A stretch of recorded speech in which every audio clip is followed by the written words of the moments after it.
Goeiedag, Abuti. Sê hallo vir die kinders. Molweni bantwana. Vandag leer ons voorsetsels. Is julle reg?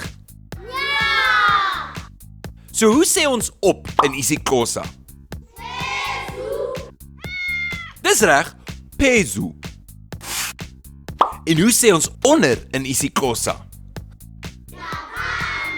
Dis reg, Ngaphansi.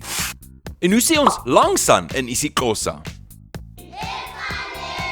Dis reg, Ecaleni.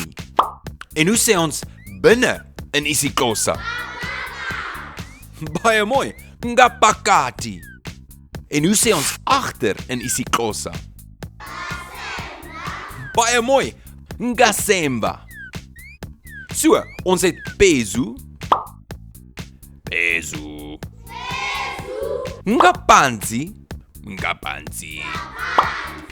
Ecaleni, Ecaleni.